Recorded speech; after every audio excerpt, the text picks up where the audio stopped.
There are basically two schools of law under positive theory of law or legal positivism school of law. First is the imperative theory or the command theory developed by John Austin. And then secondly, we have the normative or pure theory developed by Kelsen, which also has to do with the idea of theory of ground norm. And in this today's video, we are going to focus mainly on the former, which is the imperative theory of law developed by John Austin. And subsequently, next week, we are going to consider the Kelsen theory, where we are going to examine the issue of norm. However, if this is the first time you are coming across this channel, King's Advocate Network, I encourage you to subscribe to this channel because every single week, Saturday, we post a video that has to do with the explanation of some certain terms in law, as well as legal updates that surrounds the legal field, which we all are part of.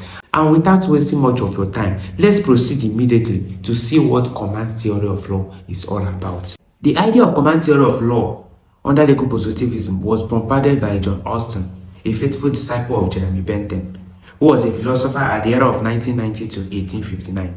He was also a jurist and a philosopher. Austin, in his book The Purpose of Jurisprudence, said that law is a command made by a sovereign for an inferior being, and which the inferior has the duty to obey or suffer penalty. According to John Austin, law is a command made by a sovereign for an inferior being, which the inferior being has duty to obey or suffer penalty.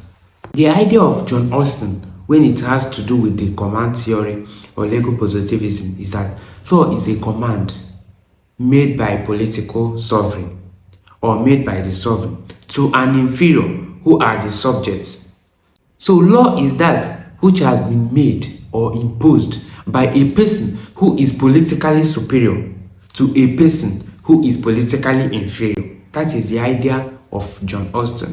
Now, to dissect this properly for your understanding, what this means that according to John Austin, for law to be valid, it must possess some certain requisites. Number one is that it must be a command. So the idea of command theory is to the effect that law is a command. Law is not that something you wish or you don't wish. That is a clear thing that differentiates law from moral obligation. You ought not to kill, thou shalt not kill. There are two different things. By virtue of Christ's wording in the Bible, you are obligated by virtue of Allah's wording on the Quran that you should not kill. These are moral obligation. But under law, you shall not kill, and whoever kills suffers punishment. That is the idea of command theory. John Austin is saying that law is a command that is made by someone who is politically superior to an inferior who is subjected to that person who is politically superior. So anything that is not command for John Austin, for the positives, are not law but a moral obligation. 2. According to the command theory developed by John Austin, the validity of law heavily lies on the fact that it is emanating from the sovereign. So you could trace the validity of law under legal positivism to the sovereign. Where is this law coming from? I have the right to declare public holiday today, but whether it should be obeyed or not obeyed depends on who I am. I am King's Advocate. I am still nobody yet. Who am I to declare public holiday? But assuming Mr. President signed an executive order that today is public holiday for the reason best known to him, or because he's simply coming to one particular state and declare public holiday, that has become a command, a valid command, because it is proceeding from where? The relevant authority. Sovereignty, very important. Power and authority. That is what the idea of command theory is saying, that for law to be valid, it must proceed from the right authority. Your father is the brigadier general of your house, only to your house. Your father cannot say that nobody should come out today. Your father cannot say that nobody should come to school today, because your father has only authority over your building, over your house. But Mr. President, Mr. Governor can sign an executive order today that can make all of us to stay in our hostel or in our lodge. That's what we are saying. Law must proceed from the right authority. The validity of law is traced to the sovereignty. Then, thirdly, Austin identified another thing which is also very important, which is sanction. Law must come with sanction. For the positives, anything that has no sanction attached to it is nothing as a tissue of paper. And subsequently next week, when we are going to consider the criticism that surround positive law, I'm going to tell you for a fact that there are laws in our constitution that has no sanction attached to it, but they are still law and they are still valid. You cannot say because there is no sanction, they are not part of the constitution. Yes, I will tell you in that very video why I say so. So, sanction now is a condition sine qua non for the existence of law, as said by the positives. There must be sanction. Okay, you should not kill. What if I kill? What will happen? Section 33 of the Constitution says that every person is entitled to rights. If I take your life now, if I take your right to life, then I will then face the consequence of that which is provided under the Section 319 of the Criminal Code, which says that anybody who is guilty of an offense of murder shall be executed or shall be killed. So do you see it? That is law for you. That is the argument of the positives. Show me the law, show me the punishment. Show me the punishment, show me the sanction. That is what the law is. Any other thing that is not going with this kind of show me the law, show me the punishment is nothing but a tissue of paper and should be discarded. But the natural law says that, see, for the fact that there is no punishment doesn't mean that this is not law. Law of fact should not come with punishment. Law is that which is written in our mind. Law is that which is universal. Law is that which is clear, which is divinely written in us. So that is the idea of the positive school of law. That law is that which is written down, which comes with sanction, regardless of whatever the natural law is advocating for, moral obligation. All those things are tissue of paper. Law is command. Law is sanction. Law must proceed from the relevant authority for it to be valid. And I want to also let you know that if you are discussing this thing, this is how we are going to approach this question that has to do with positive school of law. Your lecturer could straightly go and tell you, analyze the idea of positive school of law. I doubt, because that was not on my own terms. My own terms came with a hypothetical scenarios, and I was told to ascertain how positive law applies to this, and I was told to copiously, when I use that word loosely and copiously under one particular question, you know that something is wrong.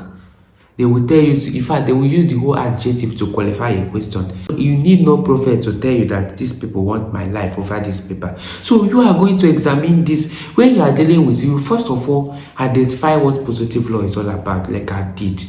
When you are done doing that, you see the philosopher behind the idea of positive school of law, and then you see what the positive school of law posits that law is.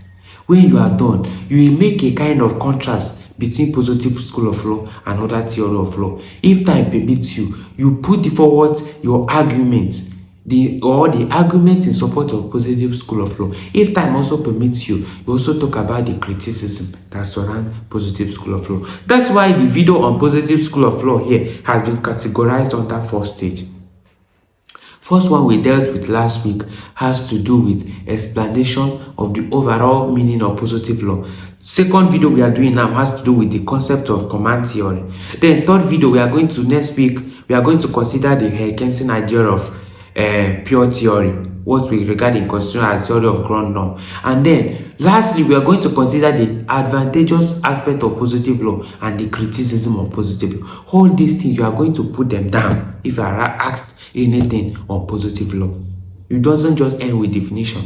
You must clearly state all these things down. And that is the beauty of this online course, because I'm telling you what ordinarily your lecturer may not tell you. So I encourage you to follow this video, see that thing. Today now, you have seen that the idea of command theory posits the fact that law must be commanding in nature, law must come with sanction, and law must proceed from the right authority for it to remain a valid law. You have to know the meaning of sovereign.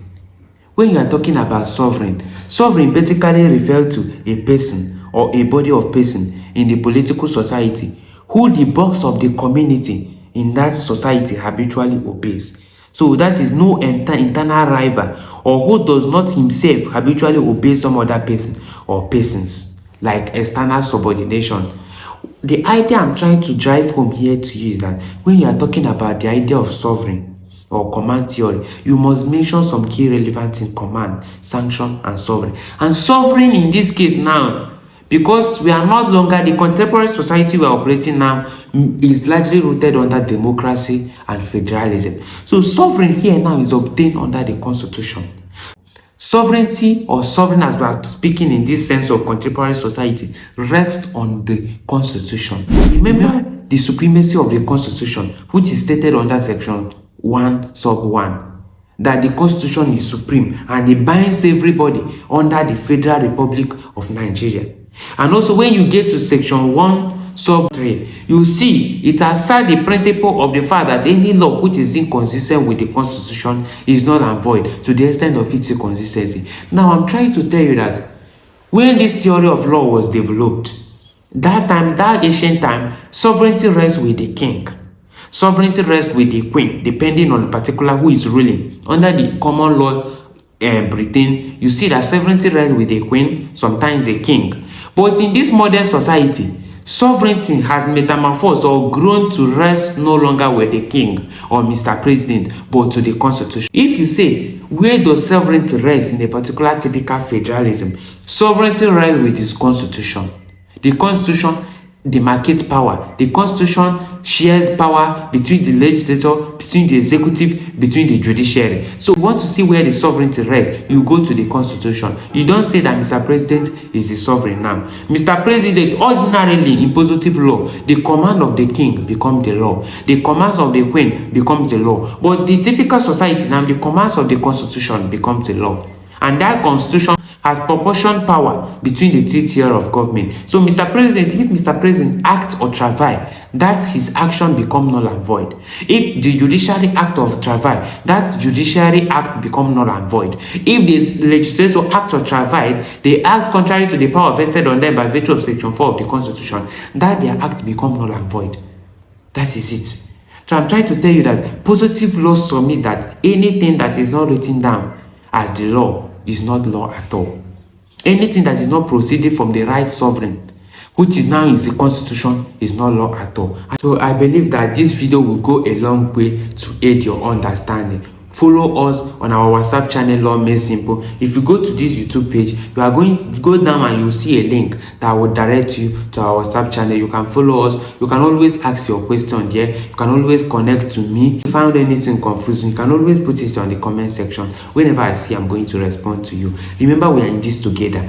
Like this video and share this video with your friend. We will rise by lifting others. And next week Saturday, I'm going to see you on another video. We are going to also examine other things that has to do with criticism of positive school of law. No school of law is without defect, and I'm going to show you the default of this school of law, the assertion, the erroneous claim that should not be supported over positive law. And remember, the essence of it is that you must tell your lecturer. Yes, you must explain this to your lecturer. If you wish to watch my former video that has to do with the overview meaning of positive law, click the link above. If you also wish to see other videos we have made, the playlist on legal method and legal system, I encourage you to click the link above. All of them has a way it helps you.